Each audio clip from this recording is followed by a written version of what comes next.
June 19th, 1970, Sunday. At 9:45 in the morning, the day promised warmth. Already 2 hours into the southern sky, the sun was full on the street. They were in their sweaters and Sunday suits, and the chill was quickly fading, and they were waiting. They were waiting beside their cars parked along Main Street. They were waiting for those who had parked in the gravel lot in front of the railroad station to join them. They watched as along the sidewalk people came, approaching the building, which was a stranger to those who waited in the street. For nearly 100 years, from the days following the Civil War, the Mount Pleasant Methodist Church, which was composed entirely of African Americans, and the Dublin Methodist Church, which was composed entirely of whites, were located less than 1,000 yards apart along an American road, Route 11, Main Street, in Dublin, Virginia. In February of that year, 1970, conversations began, tentatively, quietly, very much under the cover at first, about what it would mean, what would it be like if these two churches, if these two communities of people were to come together, were to merge as one. As the conversation focused and became more developed and grew, rumors spread, as rumors do. And the shouting and the recriminations began. Crosses were burned, people were libeled. Old lifelong friendships and associations were forever ruptured. One Sunday, late in March, a vote was taken in the two congregations, the Mount Pleasant Church and the Dublin Church. Would they actually vote to come together to do this unimaginable thing? They voted yes.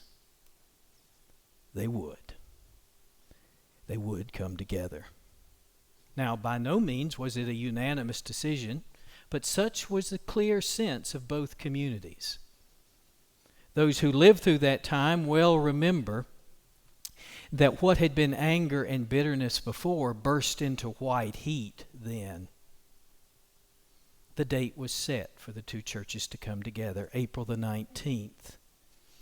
Fearing recrimination, fearing violence, fearing that they would be turned back, fearing that there would be people to shout against them, the people of the Mount Pleasant congregation decided that they would meet at someone's home that Sunday morning and travel the short distance over to the Dublin congregation. And so they did.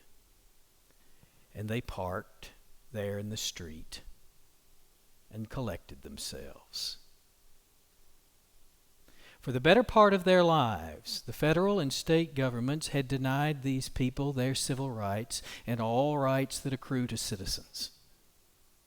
On that Sunday morning, a good many of the women who were members of the Mount Pleasant congregation worked as domestic servants in the homes of the Dublin Methodist congregation. The men served as janitors to merchants and to businesses in Dublin. The Dublin church, a couple of the men in the Mount Pleasant church also served on the town garbage truck. The Dublin church, they were the professionals in town. Why? School teachers, administrators. The administrator, the superintendent of the county's public schools.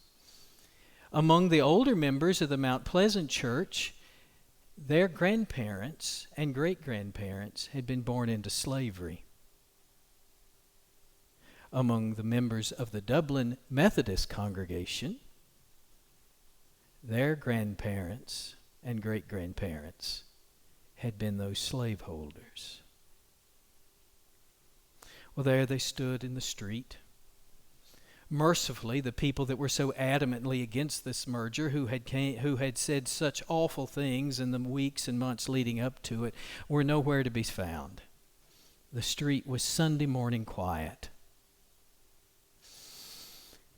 And as they looked from the street up to the front doors of the Dublin Methodist Church, up those half-dozen steps that led from that American road to the front door, they could see that standing in the door were the leaders of the Dublin Methodist Church. They were smiling and welcoming. They took a deep breath, they gathered themselves, and they started to climb the stairs. Those who were there well remember that a young man, the town's veterinarian, came down the steps toward them. He was known for his honesty and his integrity. He was known for his involvement in civic affairs. And as he came for them, he extended his right hand, smiling and in welcome. In April of 1970, I was almost 10 years old. That veterinarian is my father. I grew up in Dublin, and I grew up in that church. Well, you may very well ask, since you know so much, since you were there, since you know those people, what was it that motivated them? What made that thing so possible? Why and how could they do such a thing as that? Well, I can tell you there were two reasons, basically. The first reason was that they had a profound faith in God that suggested to them to be faithful to God required of them to step into territory for which there was no map and for which there were no clear directions. To take up work and to take up a journey for which many had no empathy and which many would consider foolish, anti-Christian, and un-American.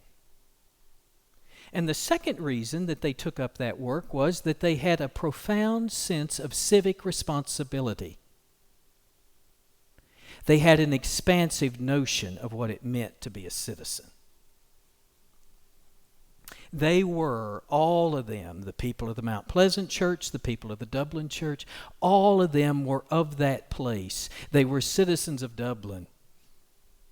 And they intuitively understood that for life to be better for any person in that place, then all of them in that place had to work to build a better world in that place. For the people of the Dublin congregation, they had to imagine themselves as a part of a community that was reconstituting itself after people had stormed off and forever broke those relationships which they had relied on their entire lives.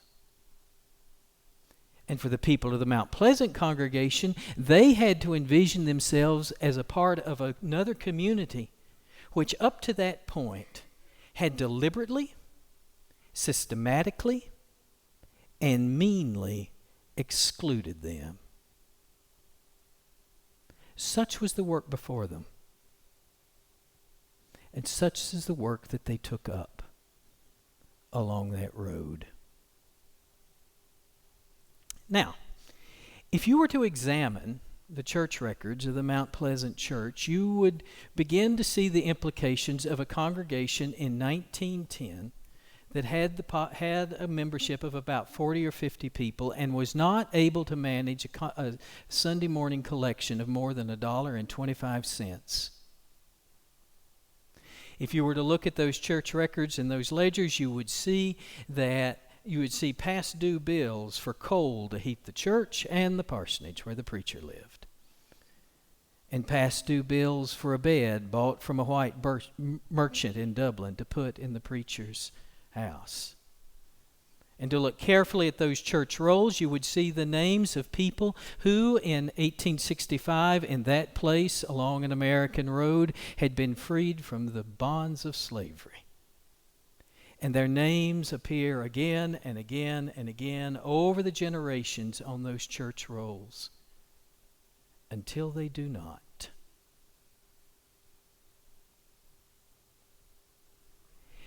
And to see that is to recognize that across that landscape, in that place, there were two worlds, separate and distinct.